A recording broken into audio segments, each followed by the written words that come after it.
FX30 is going to be for you. It would have been really nice if they'd have made a full frame version of the FX30. When a new camera comes out, we all tend to think new means better than what we previously had. The FX30 isn't an upgrade, don't fall for gas.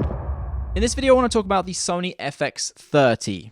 Who it's for, who should be buying this, who shouldn't be buying this, why Sony made this, because I really think it is a very misunderstood camera. The most misunderstood camera ever so far of this year, this month, because there'll probably be another one coming soon. The FX30. This isn't it, this is the FX3, but it looks the same, so it may as well be. It's a very interesting camera that came out at a time where Sony hasn't released a new camera in a while, and I'm guilty of this as well, but when a new camera comes out, we all tend to think new means best. It means better than what we previously had. And while that is normally true, you've got to kind of remember that there are different levels of best. So what might be best for me might not necessarily be best for someone else that doesn't have the same money to spend on a camera, that might not be making videos professionally. They might be just doing it for fun or just might be getting started. So don't fall for gas thinking that the FX30 is the best Sony camera out there right now. It does have some of the latest tech in there, which is what makes this fantastic, but in terms of some other features, it really isn't the best. Now, the biggest reason that's going to make it not as good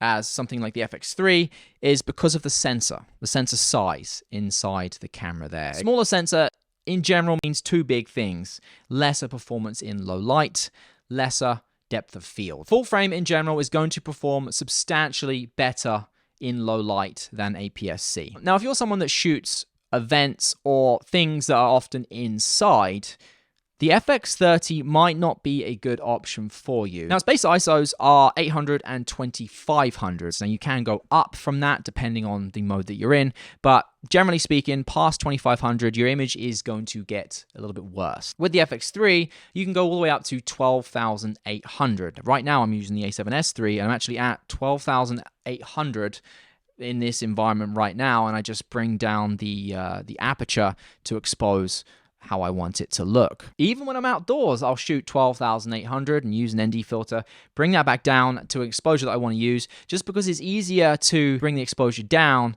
and have a higher quality image than be at in those mid-tier ISOs, if that makes sense. The FX30, it wouldn't be able to do this shot. With the lighting setup that I have going on right now, I am between studios, and this is probably the last video I'm shooting in this space, but I've only got 2 lights left in here, and it's quite dark. The FX30 wouldn't be able to handle this. Full frame is going to give you much better performance in low light. So that's a huge thing to consider if you're looking between the FX3 and the FX30.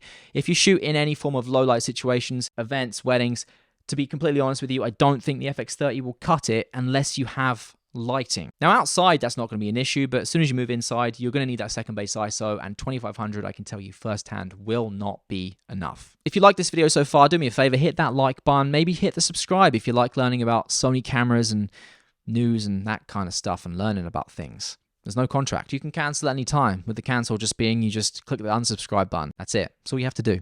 If you're used to shooting with your full frame lenses, remember that as soon as you put those on a crop camera, they're going to work fine. That's one of the beauties of the E-mount system, but they're not going to look how you're used to seeing them. So if you have a 1635 f4, it's not going to be 1635. It's going to be like a 24 to, it's too early in the morning for me to work out that math, but it's going to have a crop on it. I just realized I'm wearing my daughter's hairband.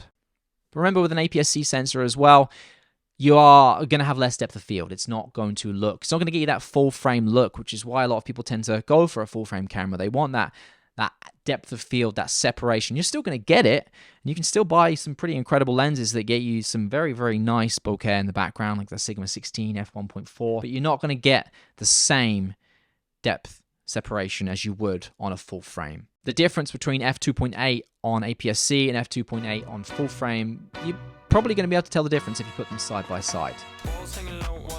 Yes, that is a chart track, and no, I'm not going to have any monetization or copyright issues because I actually got that from Licked, which is the sponsor of today's video. Licked allows you to license popular chart music and use it in your YouTube videos. Now, they actually have a library of over 1 million chart tracks that you can pick from, with some classics in there that are some of my favorites and are definitely going to age me.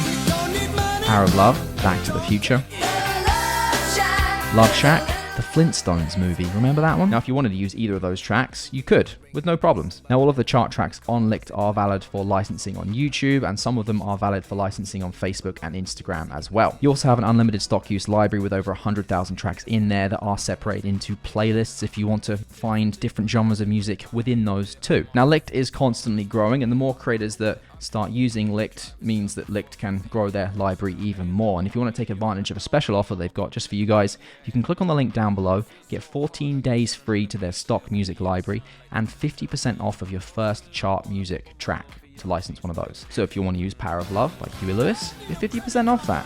Click on that link down below. It's a lot more fun editing videos that you've made with music that you've known for a very long time but have never really been able to use. So click at that link, give it a go down below. Thanks to Licht there for sponsoring today's video. And then the biggest reason to get an FX30, the whole purpose, what Sony literally told us when we were being briefed about this camera, is this has been brought out as a much more budget-friendly option to allow creators, people getting into this camera, cinema world, if you want to call it that, access to tech that is really only available on cameras that are twice the price. It has the best autofocus, it has S-Log3 in there, it has S-Cinetone, so features from higher-end cameras that are now available on a much more budget-friendly camera. If not for anything else, that is the biggest takeaway for this, and that should be the determining factor for you whether your first camera is going to be an FX30 or an FX3. If you can afford an FX3, probably get an FX3, but if you can't afford it, but you want some of those features, FX30 is going to be for you. That is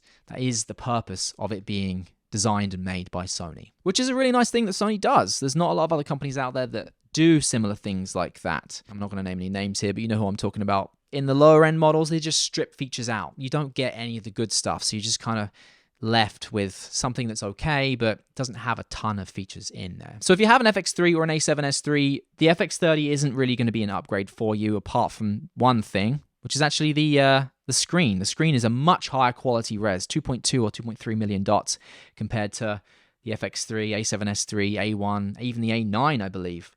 Better screen quality than all of those. Your footage just looks better when you look back at it on the camera. You don't really get that on Sony cameras. It just kind of looks meh when you look at it on the back. It doesn't really show you the magic. You get that on Canon cameras, don't have that on the other ones. So really happy that that is in there. Hopefully we'll see that on cameras moving forwards. So who should be buying an FX30? Well, if you're just getting started in the video world, you want the latest and greatest technology, but you don't necessarily have the money to drop on an FX3 or an A7S3, you are the person who should be buying the FX30. That is you. That's who should be buying this camera. Maybe if you have it for a B or a C camera and you can't afford another FX3 or another A7S3, this could also be for you as well. Strange, really, some of the comments I've seen as well about people saying things like, it would have been really nice if they'd have made a full frame version of the FX30.